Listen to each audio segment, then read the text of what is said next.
एक बार पार्वती महारानी वैकुंठ में लक्ष्मी से मिलने गई। संयोग से वहां सरस्वती भी आई थी।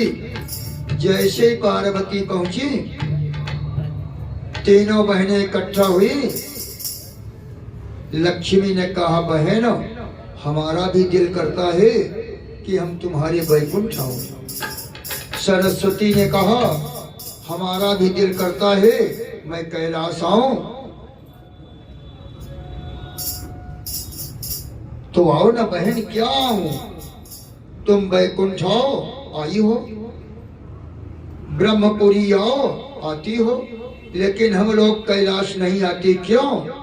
तुम्हारे पास रहने की, बैठने की, उठने की कोई व्यवस्था नहीं। अरे कहो ना अपने पति से,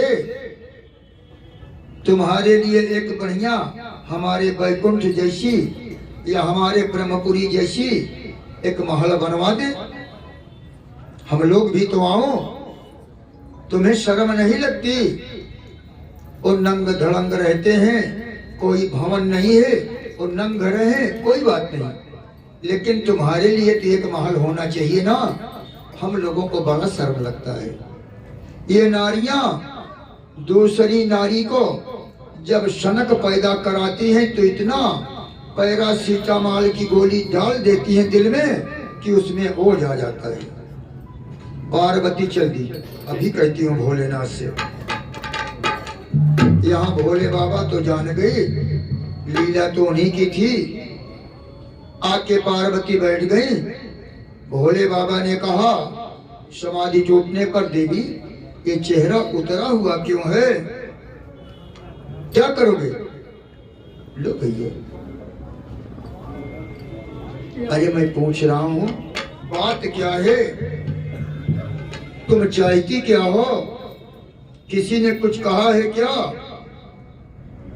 बोले, अब कहने को रही क्या गया है, अब तो एक काम रह गया, मैं मैके चली जाऊंगी, तुम देखते रहना, अब रुकूंगी नहीं। बहुत दिन हो गया गाना सुनते सुनते, अब मैं ऊब गई हूँ, नहीं रहूंगी। आखिर बात क्या है? अगर आपको हमसे प्रेम है तो आपको हमारे लिए सोने की महल बनवाना होगा। भोले बाबा ने कहा, ये बावड़ी, ये महल अटारी का चक्कर क्या है? हमारा कैलाश मंगलदायक है, ये सब मत कहो। तुरंत मैया ने कहा, अगर तुम महल नहीं बनवाते ना तो मैं अपने मैके चली जाऊंगी।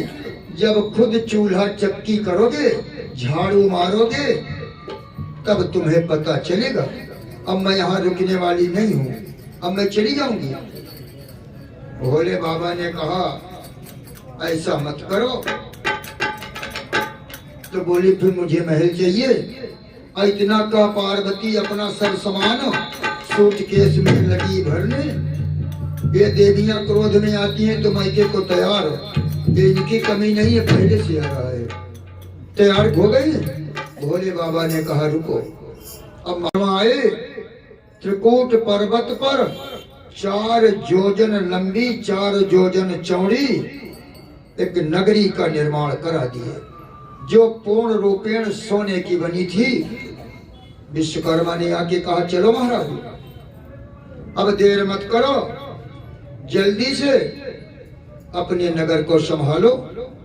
भोले बाबा, पार्वती मैया गई, महल को देख के प्रसन्न, एकदम आनंदित हो गई।